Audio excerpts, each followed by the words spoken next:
यो के लोकतान्त्रिक पद्धति हो? के गर्नुपर्ने हो हामीले? खगेन्द्र नवजीवन केन्द्रसँग सरकारी बजेट छ, दर्जनौं रोपनी जग्गा छ, व्यापारिक भवन र सटरहरू पनि रहेछ, दाताबाट लाखौं रकम उठ्ने, तर पारदर्शिता छैन। निशुल्क हुनुपर्नेमा एकै परिवारबाट 55 लाखसम्म उठाइएको विद्यार्थीबाट 6000 मासिक उठाइदो रहेछ।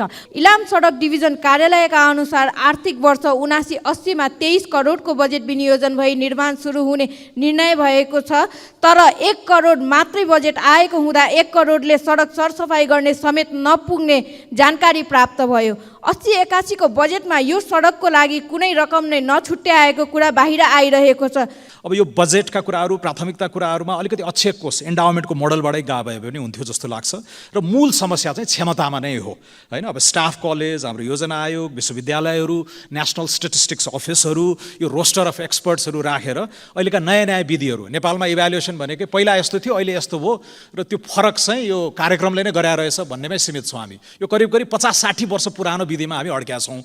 यस बीचमा मैले हरेक मन्त्रालयहरूसँग सार्वजनिक सेवा प्रवाह, विकास निर्माण र त्यसको प्रभावकारिताका विषयमा दिनौं जसो समाधानमुखी छलफल गरिरहेको माननीयज्यूलाई अवगत नै छ।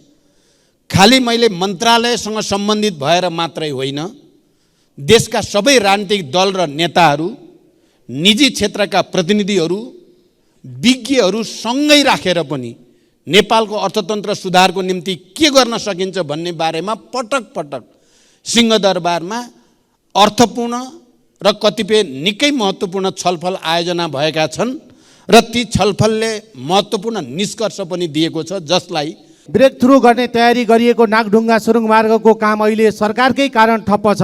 स्थानीयवासीसँग गरेको प्रतिबद्धताहरू कार्यान्वयन नगरेकै कारण सरकारले अहिले दैनिक झन्डै 1.5 करोड रुपैयाँ जरिवाना तिर्नुपर्ने अवस्था आइलागेको छ। यस वर्षको बजेट कार्यान्वयनमा गत वर्षको तुलनामा केही सुधार भए पनि पहिलो 6 महिनाको प्रगति अपेक्षा अनुसार हुन सकेन। अर्थ मन्त्रालयमा यसबारे समीक्षा बैठक भइसकेको छ। बजेटले सुरुमा अनुमान गरे अनुसार राजस्व प्राप्त नहुनुमा आन्तरिक उपभोग र आयात घट्नु लगायतका कारण छन्। आगामी दिनमा स्रोत बढाउन सरकारले खास गरी राजस्व प्रशासनमा थप सुधार गर्ने र विदेशी सहायताको परिचालन बढाउनेतर्फ विशेष पहल लिँदैछ। दूध किसानहरूले सडक अवरुद्ध गरेका छन्। यथाशीघ्र सरकारलाई दूध किसानहरूको भुक्तानी तत्काल गर्नको लागि, तत्काल दूध किसानको भुक्तानी गर्नको लागि सरकारको गम्भीर ध्यानाकर्षण गराउन चाहन्छु। सम्माननीय सभामुख महोदय, व्यतिथिका यति धेरै पराकाष्ठ मचाइरहँदाखेरि गठबन्धन सरकारको यो शैलीको निरन्तरताको खबरदारी पनि यस सदनमा म गम्भीरताका साथ गर्न चाहन्छु। धन्यवाद। हामी दिनदिनै मन्त्रीको राजीनामा देऊ, मन्त्रीलाई हटाऊ, जवाफ देऊ भनेर काम नपाएर जनताले हामीलाई पठाएका होइनन् सभामुख महोदय। राजस्व छली, अवैध व्यापार कारोबार नियन्त्रण गर्न, अवैध व्यापार र कारोबार नियन्त्रण गर्न अब विशेष योजना सहित सरकार कडा रूपमा प्रस्तुत हुँदैछ। सरकार एकातिर कर पनि लिने, अर्कोतिर अपमानित गर्ने, यो बर्दाश्त हुँदैन। त्यसकारणले संघीय सरकारमा हस्तक्षेप गरोस्, न कि संघीय सरकार संघको गृहमन्त्री पुलिस पठाएर महानगरसँग दोस्ती गरेर काम छैन। हरेक नेपाल हरेक नेपालीको हो, कुनै मेयर र प्रधानमन्त्रीको मात्र होइन, कुनै मन्त्रीको मात्र होइन। त्यसकारणले जुन कबारीहरूको साथ दुर्व्यवहार गरिएको छ त्यसलाई व्यवस्थित काम गरियोस्। कोशी प्रदेश र बागमती प्रदेशलाई पहिलो चरणमा सरकारले यसलाई आधारको रूपमा आगामी बजेटमा र 16औं पञ्चवर्ष योजना हामी लन्च गर्दैछौँ भने यसलाई प्राथमिकताका साथ सरकारले सोचोस्। यस हिसाबले जाने हो भने यो छलफल गर्न सकिन्छ भन्ने मलाई लाग्छ र आवश्यक पर्यो भने यसतर्फ पनि छलफल गरेर अगाडि बढ्न सकिन्छ र कैयन कुराहरू, हाम्रा क्षमताहरू हामीले आफैले आयोजना सञ्चालन गर्ने, आफैले बजेट विनियोजन गर्ने अनि आफैले अनुगमन गर्दाखेरिमा प्रभावकारी हुन्न कि भन्ने जुन मान्यजीहरूको प्रश्न छ, यसमा विधेयकमा स्पष्ट व्यवस्था छ। यसमा तेस्रो पक्ष पनि राखेर जान सकिन्छ भन्ने विषय पनि यहाँ माननीय सदस्य डाक्टर तोसीमा कार्की।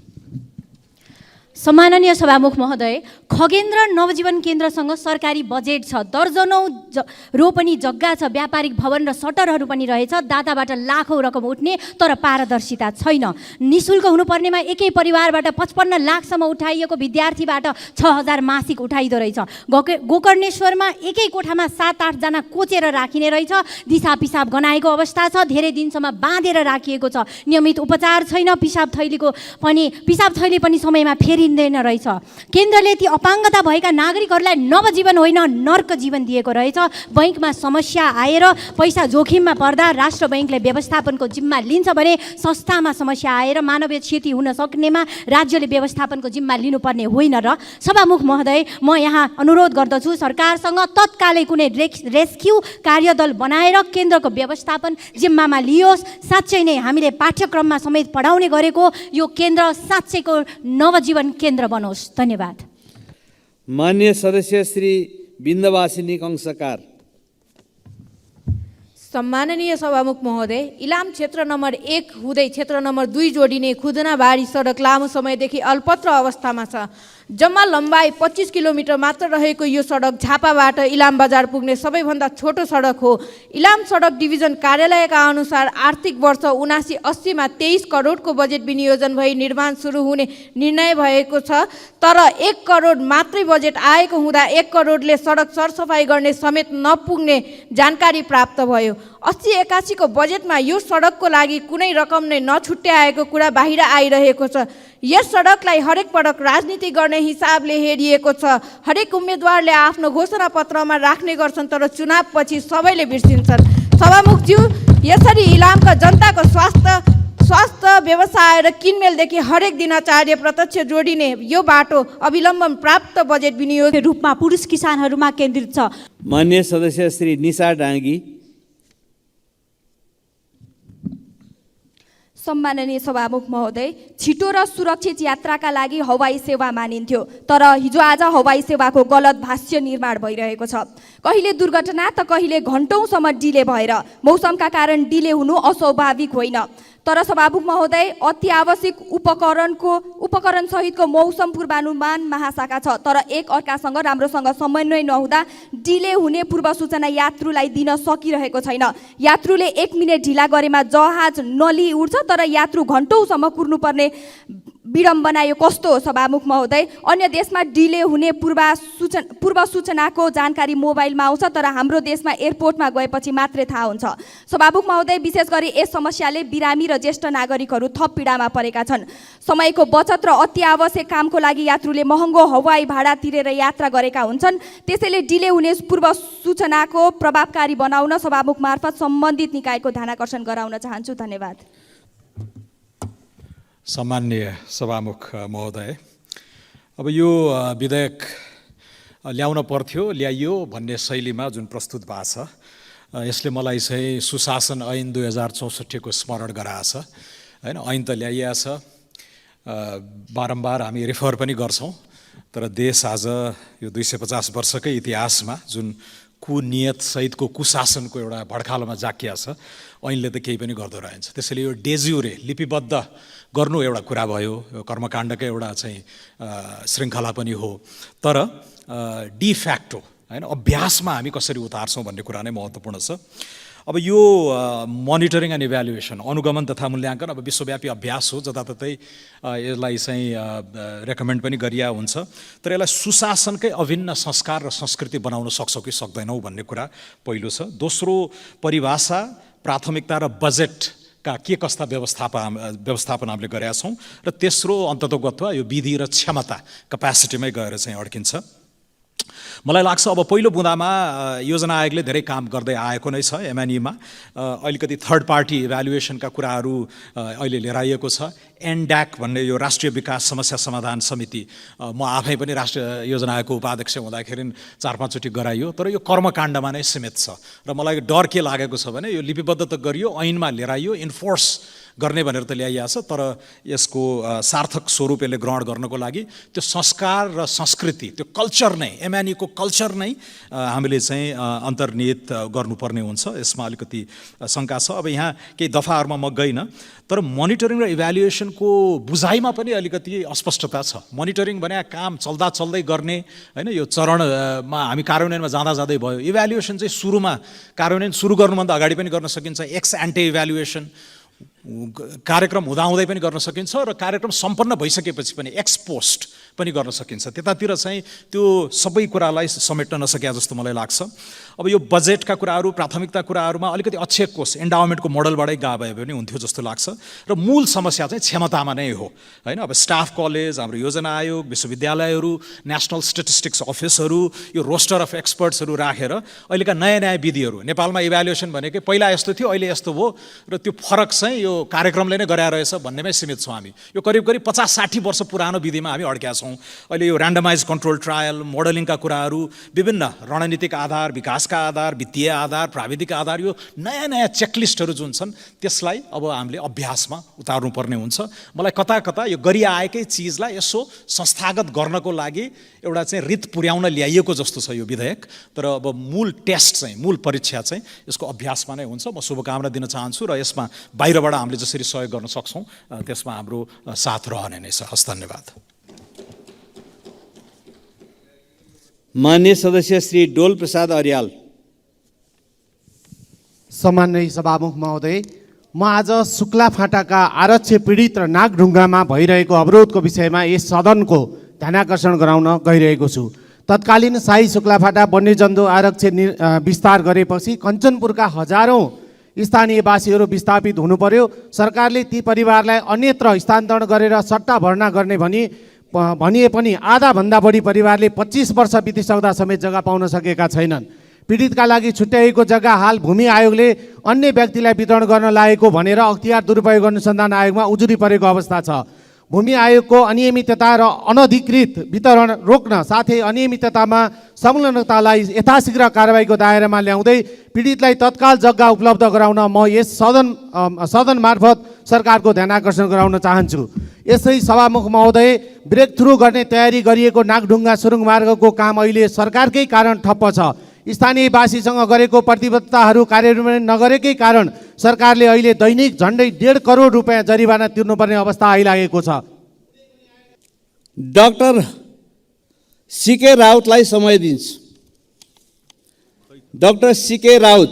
माननीय सदस्य डाक्टर सीके राउत। माननीय सदस्य डाक्टर सीके राउत उहाँ हुनुहुन्न। अब म 2 मिनटमा आफ्नो कुरा राख्नको लागि माननीय सदस्य हरि ढकाललाई समय दिन्छु। 2 मिनट। सम्माननीय सभामुख महोदय, म प्रकाश सपुतको गीत यो देश मेरो पनि होइन र भन्ने गीत सम्झन चाहन्छु। स्थानीय निकायको चुनाव ताकाको गरिबीको चमेली बोलिदिने कोही छैन भनेर काठमाडौँमा बेसमारी गुन्जायमान भएको यो गीत पनि सम्झन चाहन्छु। अस्ति राति काठमाडौँ महानगरपालिकाको जुन यो फुटपाथ व्यवसायी माथि त्यहाँको सुरक्षा प्रशासनको ज्यादतीको हामी निन्दा गर्न चाहन्छौँ। सरकारलाई उक्त घटनाको छानबिन गर्नको लागि ध्यानाकर्षण गर्न चाहन्छौँ। सम्माननीय सभामुख महोदय, यही गरिमामय सदनबाट 1 वर्ष अगाडि मैले चितवन भनेको भरतपुर मात्रै पनि होइन है, चितवन भनेको माडी पनि हो, चितवन भनेको इच्छा कामना पनि हो, चितवन भनेको पूर्व चितवनका भूगोलहरू पनि हो भनेर स्मरण गराएको थिएँ। आज चितवन भनेको भरतपुर मात्रै हो जस्तै गरी भरतपुर महोत्सवको आयोजना गरिया छ। म महोत्सवको शुभकामना त भ्रमण वर्ष भरतपुरको शुभकामना त दिन चाहन्छु, तर चितवन भनेको इच्छा कामना पनि हो, माडी पनि हो र पूर्व चितवन पनि छ है भनेर स्मरण गराउन चाहन्छु। सम्माननीय सभामुख महोदय, दुग्ध किसानहरू सडकमा छन्। हिजोबाट सडक आन्दोलन जारी गरेका छन्। हिजोबाट दुध किसानहरूले सडक अवरुद्ध गरेका छन्। यथाशीघ्र सरकारलाई दुध किसानहरूको भुक्तानी तत्काल दुध किसानको भुक्तानी गर्नको लागि सरकारको गम्भीर ध्यानाकर्षण गराउन चाहन्छु। सम्माननीय सभामुख महोदय, व्यतिथिका यति धेरै पराकाष्ठ मचाइरहँदाखेरि गठबन्धन सरकारको यो शैली, यो शैलीको निरन्तरताको खबरदारी पनि यस सदनमा म गम्भीरताका साथ गर्न चाहन्छु। धन्यवाद। जुन देशको प्रेस फ्री हुँदैन, जहाँ प्रेस स्वतन्त्रता हुँदैन, त्यो देशमा लोकतन्त्र हुँदैन। कि हाम्रो देशबाट लोकतन्त्र जाने लागेको हो? म एउटा घटना मेन्सन गर्छु। आज पत्रकार महासङ्घले पनि विज्ञप्ति निकालेको छ। सर्लाहीको धर्कन एफएममा काम गर्ने सञ्चारकर्मी शिव कुमार महतोलाई एउटा प्रदेशकै मन्त्रीको पिएले धम्काएको खुट्टा भाँच्छु यस्तो किन समाचार छाप्यो, त्यसको अडियो पनि राखिएको छ, तर अहिलेसम्म कुनै कारबाही भएको छैन। के ठुलालाई कानुन नलाग्ने, मन्त्रीको पिएलाई कानुन नलाग्ने, जसको पनि खुट्टा भाँच्न पाउने के नैसर्गिक अधिकार हो, हाम्रो संविधानको के मौलिक अधिकारमा त्यो मेन्सन गरिरहेको छ कि मन्त्री भएपछि मन्त्रीलाई कानुन नलाग्ने, उसको पिएलाई कानुन नलाग्ने।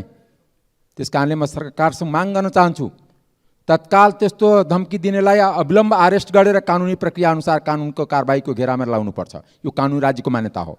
दोस्रो कुरा, भर्खर मान्य प्रभु शाहले भने जस्तै महानगरको मेयरको दम्भ बढेको छ।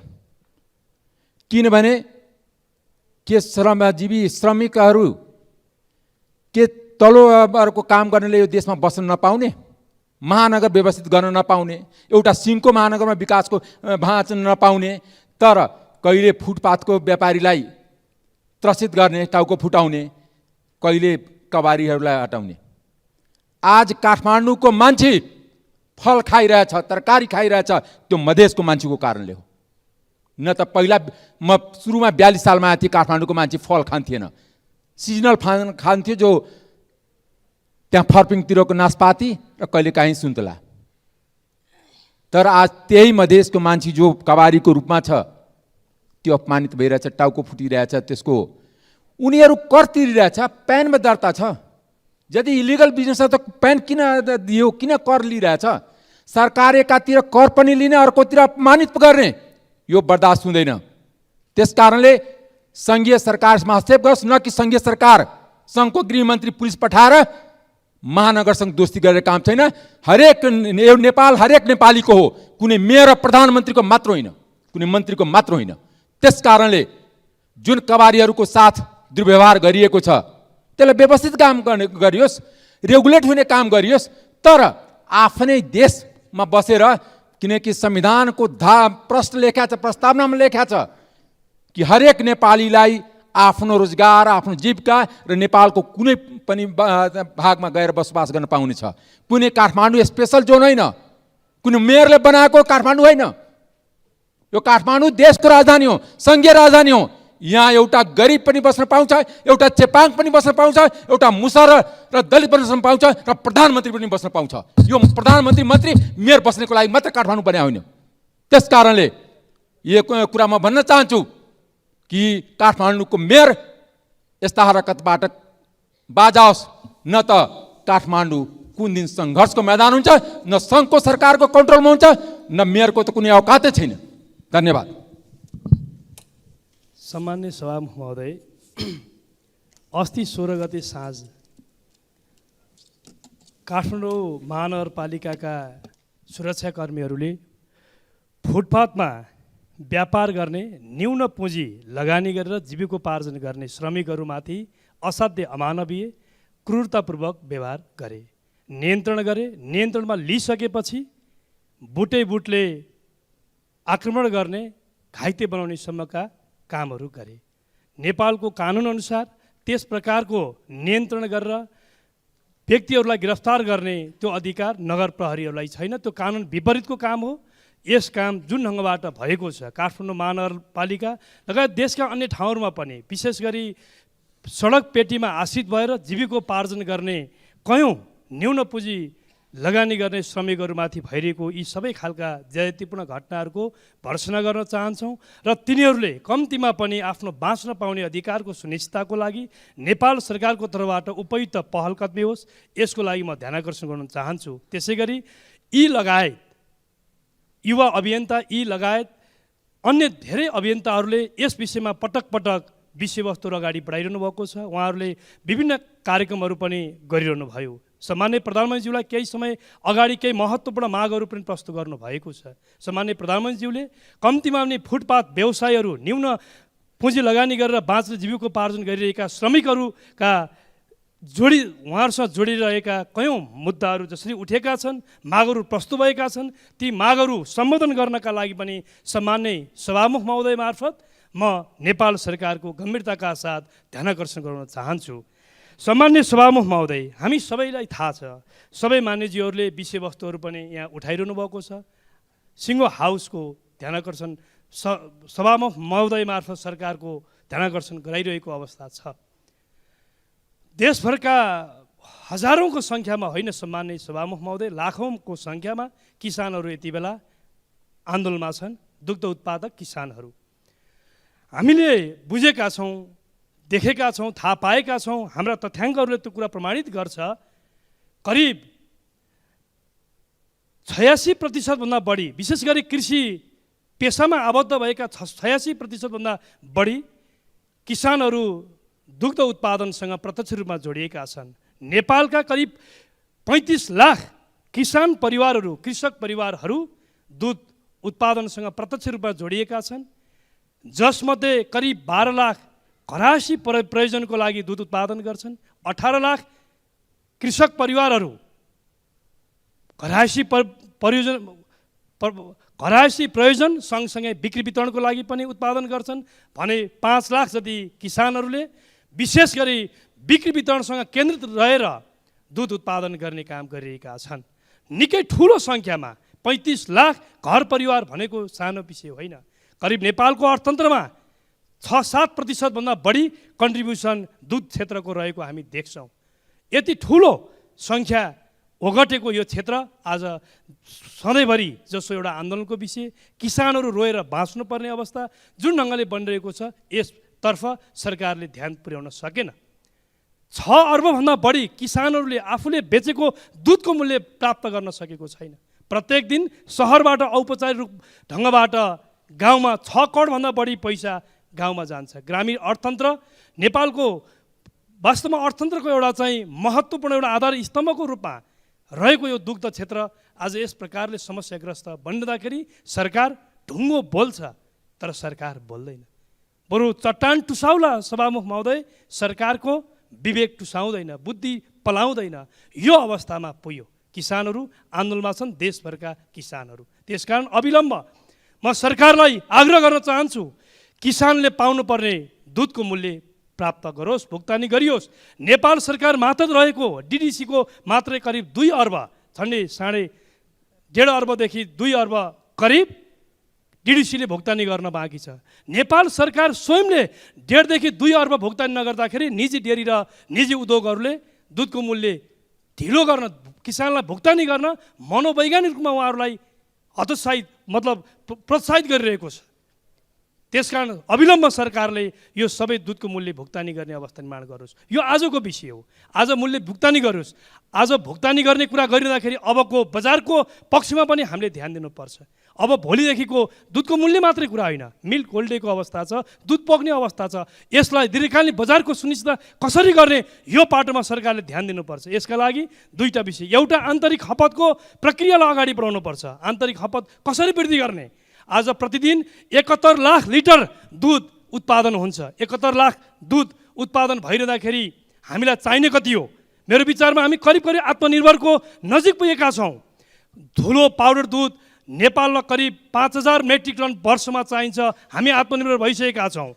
बटर हामीलाई 4000 मेट्रिक टन चाहिन्छ, हामी आत्मनिर्भर भइसकेका छौँ। नेपाल सरकारले 2070 सालमै आत्मनिर्भर भएको घोषणा गरिसक्यो।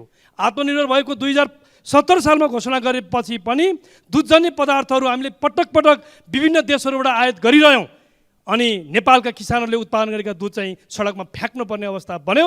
केही हप्ता अगाडि मात्रै सरकारले बाह्य देशहरूबाट दुधजन्य पदार्थको आयातलाई निरुत्साहित गरेको छ, रोक्ने भनेको छ। यो राम्रो कदम हो।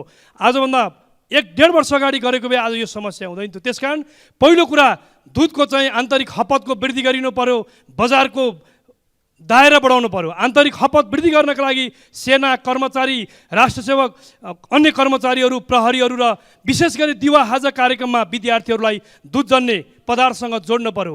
कम्तीमा पनि एउटा पोषण सुरक्षाको कुरा पनि त्यसले सुनिश्चितता गर्छ। त्यति मात्रै होइन, हामी धेरै मान्यजीहरूले यहाँ भन्छौँ दुधको उपभोग बढाउनु पर्यो, हामी यहाँ भाषण गर्छौँ, दुधको उपभोग बढाउनका लागि हामी अपिल पनि गर्छौँ, तर क्यान्टिनमा गएर हामी ब्ल्याक टी माग्छौँ।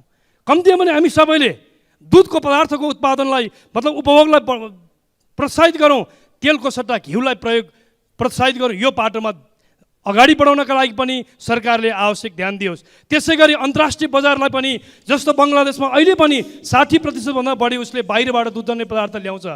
श्रीलङ्काले 65% बढी बाहिरबाट आयात गर्छ। ती देशहरूमा पनि G2G माध्यमबाट हामीले दुधजन्य पदार्थको चाहिँ निर्यात गर्न सकिने एउटा सहजीकरण सरकारले गरोस्। त्यसको लागि खोरेतमुक्त गर्नुपर्छ। हाम्रो देशलाई खोरेतमुक्त देश घोषणा गरेर जाने हो भने युरोप, अमेरिका, जापान लगायत धेरै देशहरूमा हामीले दुधजन्य पदार्थहरूलाई निर्यात गर्न सक्छौँ। यसले हाम्रो देशको अर्थतन्त्रमा निकै ठुलो टेवा पुर्याउन सक्छ। यो पाटोमा नेपाल सरकारको गम्भीरताका साथ ध्यान जाओस् र यदि सिङ्गो देशलाई खोरेत मुक्त बनाउन सकिँदैन भने कोशी प्रदेश र बागमती प्रदेशलाई पहिलो चरणमा सरकारले यसलाई आधारको रूपमा आगामी बजेटमा र 16औं पञ्चवर्ष योजना हामी लन्च गर्दैछौँ भने यसलाई प्राथमिकताका साथ सरकारले सोचोस्। यस हिसाबले जाने हो भने अन्तर्राष्ट्रिय बजार खुला हुने, आन्तरिक बजार पनि बृहत हुने हुन्छ र किसानहरूले यस प्रकारको दुःख भोग्न नपर्ने अवस्था अन्त्य हुन्छ र अन्तिममा टुङ्ग्याए सभामुख महोदय, अविलम्ब सरकारले किसानहरूको दुधको मूल्य भुक्तानी गरोस् र दिगो समाधानको आवश्यक बाटोहरू पहिलाओस्। धन्यवाद। माननीय सदस्यहरू, अब सम्माननीय प्रधानमन्त्रीको तर्फबाट माननीय सञ्चार तथा सूचना प्रविधि मन्त्री श्री रेखा शर्मालाई छलफलमा उठेका प्रश्नहरूको जवाफ दिन अनुमति दिन्छु।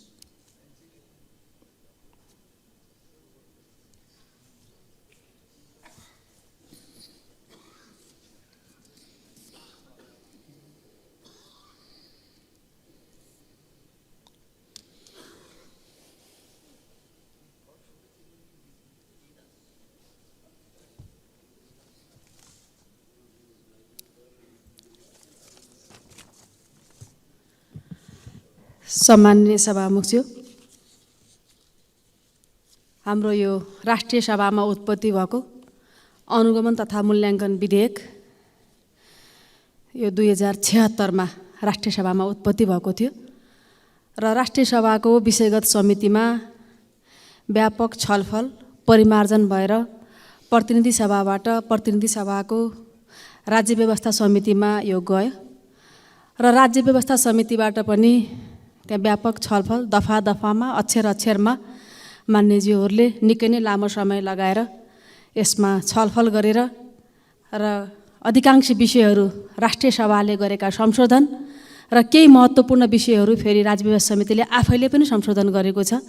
त्यसकारणले गर्दाखेरि यसको लामो समय लगाएर व्यापक छलफल भएर सबै साङ्गो पाङ्गो सबै यसका असरहरू, प्रभावहरू, यसका सकारात्मक पक्षहरू, यसले पैदा गर्न सक्ने नकारात्मक कुराहरूलाई कसरी न्यूनीकरण गर्ने भन्ने विषयमा पनि व्यापकै छलफल भएर आएको हुनाले मलाई के विश्वास छ भने यो विधेयक राम्रो बनेको छ र यो विधेयक हामी 3 तहको सरकारमा गइसके पछाडि सङ्घ, प्रदेश र स्थानीय तह बनिसकेको र 3टै तहका सरकारले योजनाहरू आयोजना गर्ने, योजनाहरू सञ्चालन गर्ने पनि त्यो स्थिति बनिराखेका हुनाले यसको अनुगमनको कुरा पनि सकारात्मक कुराहरू आएका छन् र एउटा के कुरामा हामी सबैले सहमति, हामी सबैको बिचमा सहमति बनेको छ र बन्छ भन्ने मलाई लाग्छ भने विधेयक बन्नु आफैमा राम्रो कुरा त हो। बिना कानुन त हामी केही गर्न सक्दैनौँ, कानुन त बन्नुपर्छ। तर कानुनको पालना सही ढङ्गले हुन्छ कि हुन्न, यसलाई प्रभावकारी बनाउन सकिन्छ कि सकिन्न, हाम्रो बिचमा च्यालेन्ज यो हो, चुनौती यो हो र आशंका पनि यो हो भनेर जुन मान्यज्यूहरूले राख्नु भएको छ, यो हाम्रो कार्यशैलीको कुरा हो। यो कार्यकारीले, सरकारले यसलाई कसरी कार्यान्वयन गर्छ भन्ने कुरा नै मुख्य कुरा भएको हुनाले त्यो कानुनमा लेख्ने विषय भन्दा पनि त्यो हाम्रो आफ्नो आचरणको विषय हो भन्ने मलाई लाग्छ। त्यसकारण यो कानुनमा लेखेका कुराहरूलाई पालना गर्ने कुरामा, यसलाई अझै क्रिएटिभ बनाएर अगाडि बढाउने कुरामा सरकारले ध्यान दिनुपर्छ र ध्यान दिनेछ भन्ने कुरा पनि म यहाँ राख्न चाहन्छु। र हाम्रो योभन्दा पहिले पनि अनुगमन हुने गरेका अनुगमन गर्दैछौँ। यो पारित भइसकेपछि यसको प्रभावकारी कार्यान्वयन कसरी गर्ने भन्ने विषयमा कैयन विषयहरूमा नियमावली बन्नेछन्। नियमावली बनाउने कुरामा पनि हामीले ध्यान दिनुपर्नेछ, ध्यान दिनेछौँ र त्यसै गरी कार्यविधिहरू बनेर यसलाई अत्यन्तै प्रभावकारी बनाउनुपर्छ। र योजनाको छनौट मान्यज्यूले उठाउनु भएको कुरा असाध्यै महत्त्वपूर्ण के छ भने योजनाको छनौट, हामी योजनाको छनौट गर्दा माइलस्टोन तय गर्दा यो सबै कुरा गर्दाखेरिमा पनि यसको साङ्गो पाङ्गो यो कार्यान्वयन हुन सक्छ सक्दैन, यसको बजेटको सुनिश्चितता छ छैन, यी सबै कुरा पनि साङ्गो पाङ्गो छलफल हुने गरेको छैन। त्यसलाई त्यसरी लैजानुपर्छ भनेर जे भन्नुभएको छ त्यो कुरा आफैमा ठिक छ, तर त्यो कानुनमै लेख्ने विषय भन्दा पनि त्यो चाहिँ हामीले आफूले अपनाउनु पर्ने त्यो विषय हो भन्ने मलाई लाग्छ। र हामीले बजेट निर्माण गरिरहँदाखेरिमा, आयोजना छनौट गरिरहँदाखेरिमा यी विषयहरूमा विशेष ध्यान दिनुपर्छ भन्ने पनि लाग्छ। र आवश्यक पर्यो भने योजना छनौट सम्बन्धी पनि अझ पूरक कानुन पनि आवश्यक पर्छ कि भन्ने पनि मानिसहरूले कुरा उठाउनु भयो। यो छलफल गर्न सकिन्छ भन्ने मलाई लाग्छ र आवश्यक पर्यो भने यसतर्फ पनि छलफल गरेर अगाडि बढ्न सकिन्छ। र कैयन कुराहरू हाम्रा क्षमताहरू हामीले आफैले आयोजना सञ्चालन गर्ने, आफैले बजेट विनियोजन गर्ने अनि आफैले अनुगमन गर्दाखेरिमा प्रभावकारी हुन्न कि भन्ने जुन मानिसहरूको प्रश्न छ, यसमा विधेयकमा स्पष्ट व्यवस्था छ। यसमा तेस्रो पक्ष पनि राखेर जान सकिन्छ भन्ने विषय पनि यहाँ राखिएको छ। त्यस कारणले गर्दाखेरिमा यो सबै विषय पनि भएको हुनाले प्रदेशले, केन्द्रले, स्थानीय तहले र तेस्रो पक्षले पनि निश्चित मापदण्डका आधारमा योजनाहरूको अनुगमन मूल्याङ्कन गर्ने भन्ने विषय नै यहाँ आइसकेको हुनाले कानुन त यो समस्या छ भन्ने मलाई लाग्दैन, कानुनमा समस्या छैन। बाँकी कुरा हामीले कार्यान्वयन कसरी गर्छौँ, यसलाई कसरी अगाडि बढाउँछौँ भन्ने कुरा कार्यकारीको जिम्मा लिने, एउटा यसको कार्यपालिकाको जिम्मेवारी लिने व्यक्तिहरूको हातमा पनि यो निर्भर गर्छ। हाम्रो प्रशासनिक नेतृत्व, राजनीतिक नेतृत्वले यसलाई कसरी अगाडि बढाउँछ भन्ने कुरामा पनि निर्भर गर्छ। त्यसकारण मानिसहरूले जे विषय उठाउनु भएको छ यसको प्रभावकारी कार्यान्वयन होस् भन्ने जे विषय छ, प्रभावकारी कार्यान्वयनको निम्ति कानुन बाध्यात्मक व्यवस्था बन्नेछ भने यस अन्तर्गत रहेर बनाउने नियमावली र कार्यविधिहरू पनि त्यो अनुसारको स्ट्रङ बनाएर त्यसलाई अलि बलियो बनाएर हामी गयौँ भने यसलाई अगाडि बढाउन सक्छौँ भन्ने नै मलाई पनि लागेको छ। सरकारको तर्फबाट भन्दाखेरि मैले यही कुरा राख्न चाहन्छु। र थुप्रै सकारात्मक सुझावहरू, थुप्रै सकारात्मक कुराहरू मानिसहरूले उठाउनु भएको छ। कैयन कुराहरू जहाँ जे उठेका छन् ती कुराहरू राष्ट्रिय सभाको प्रतिवेदन र राज्य व्यवस्था समितिको प्रतिवेदनमा ती समावेश पनि भएका छन्। त्यस कारणले समावेश भएका कुराहरूलाई समावेश भइ नै हालेका छन्। र कैयन विषयहरू जुन तोके बमोजिम भन्ने कुरा पनि छ र उठेका महत्त्वपूर्ण कुराहरू हामी नियमावलीले पनि व्यवस्था गरेर जान सक्नेछौँ। मैले यिनै कुराहरू राख्दै र यिनी विषयमा यो अत्यन्तै महत्त्वपूर्ण विधेयकलाई पारित गरिदिनु हुन सम्पूर्ण मान्य सदस्यहरूलाई अनुरोध गर्दै उठेका केही विषयहरूका विषयमा यति नै कुरा राख्दै म बिदा हुन्छु। धन्यवाद।